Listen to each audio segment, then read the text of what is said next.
Hello, welcome guys to a new YouTube video. First of all, I would like to mention that I'm a complete beginner with FPV. I flight twice before with a motion controller, but I've never flied in manual mode. I still have experience of flying normal drones like the Mini, but when it comes to FPV, I'm a complete beginner. I just practiced 4 hours in the simulator. I said I'm a beginner, don't judge me. But from other people's experience, they say that the simulator is completely different than flying in real life. Yup, I suck in both. That's why I would like also to get a sense of how different it is. First of all, I will fly using the motion controller and I will show you how easy or how hard it is. I will let you decide by yourselves and I will show you the result that I will get when I'm using the motion controller in this video. I will also shoot another video while flying manual. It will be today also after this video. However, I will make them 2 separate videos so that the time of the video will not be too long.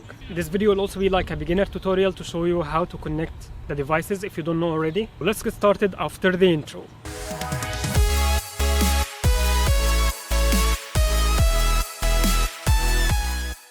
When it comes to flying drones generally and FPV specifically, it's always a good idea and it's always recommended to fly in an empty place. So I came to this football field, however there are still some people playing, but I just took a small side of the field so that I can fly without putting people into risk. And to have the chance to run when you crash into something. So when it comes to FPV and the DJI Avata, these are the main components. We have here the motion controller, we have the drone itself with the battery connected, and we have the battery and the wires for the goggles, and finally the goggles themselves. And now comes the part that we have to connect them together. First of all, we have to turn on everything. To turn on the goggles, we have to connect. So we have to connect the battery to the goggles first, like that. To turn the goggles on, we have to press once and then twice until we see the blinking of the battery, and then we will hear the voice from the goggles, this voice. And to turn on the motion controller, we will do the same. We have to press once and then twice until you see the blinking and then hear the voice. And finally, to turn on the drone itself, we have to do the same. We have to click once and then twice until we also hear the voice from the drone. Now that everything is turned on, we have to connect them with each other. To do that, we have to keep pressing on the battery of the drone until we hear this sound, and we have to do the same with the motion controller until we hear this voice, and finally we have to do the same with the goggles by pressing this button right here. You can listen to this voice, and now they will be connected to each other. I can confirm that everything is connected by looking from the goggles, and I can see what the camera is seeing of the drone. So now everything is connected and we are ready to fly. Now I just moved away a little bit from the crowd so that I can fly safely. Yeah, right.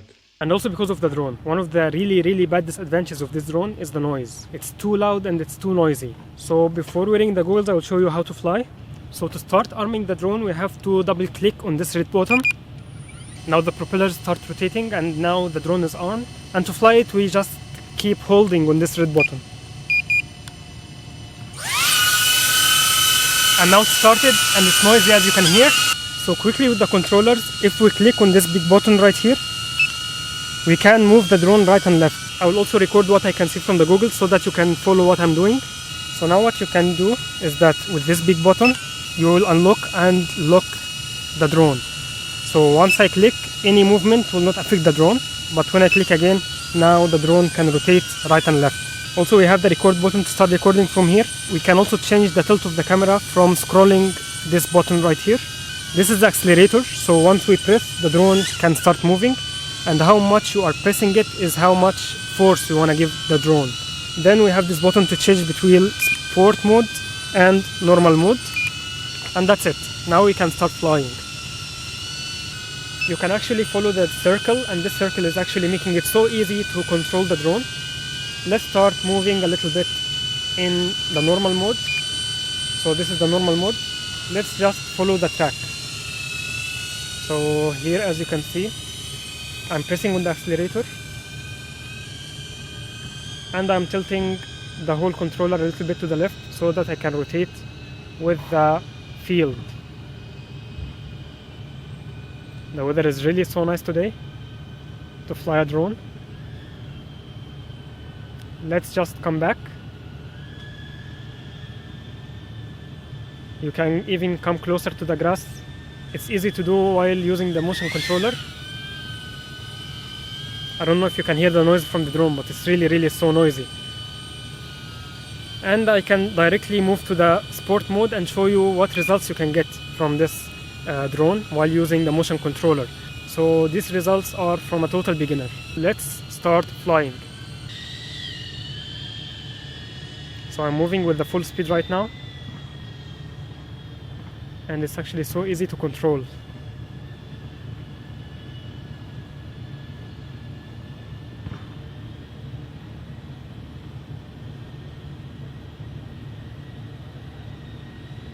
It's not hard at all to control this drone while using the motion controller.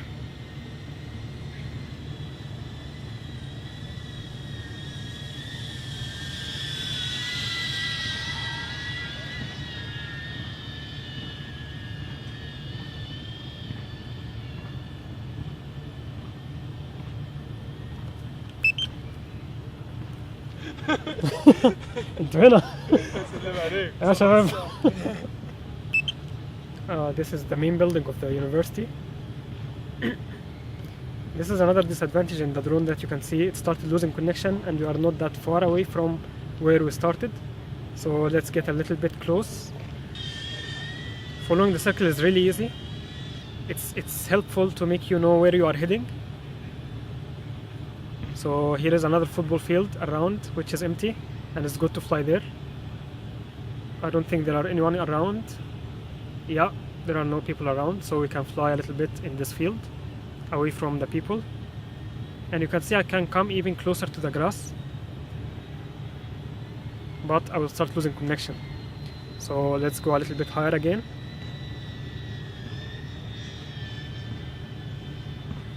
Let's get a little closer to the objects.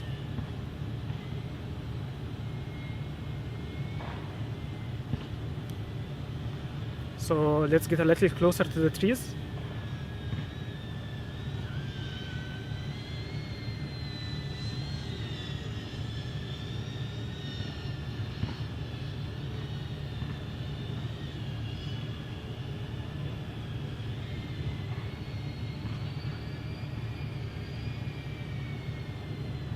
I'm doing some hard moves that I believe it's so hard for me to do with manual control. I didn't try it yet, but I'm sure it will be so hard to do it with the manual control.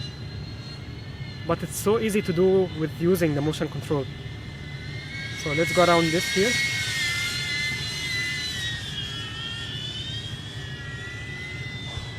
You can follow the information on the screen. So the battery now is around 33%. We have to keep track of that as well. We don't want to lose the drone somewhere far away.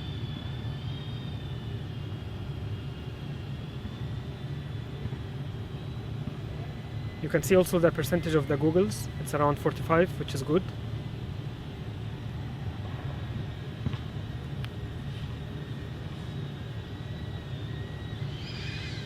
And yeah, just standing around, I can look everywhere I want by just moving the motion controller. As you can see, people are playing football, people are running on the track,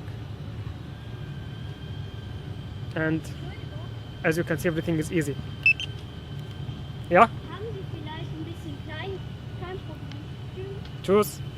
And this is another thing. So someone came to ask me something, and the good thing about the Avata is that you can just lock the drone somewhere and it will stay in its position.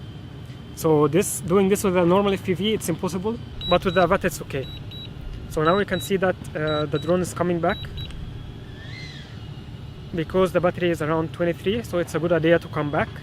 We had a good almost 9 minutes of fly. So let's come back.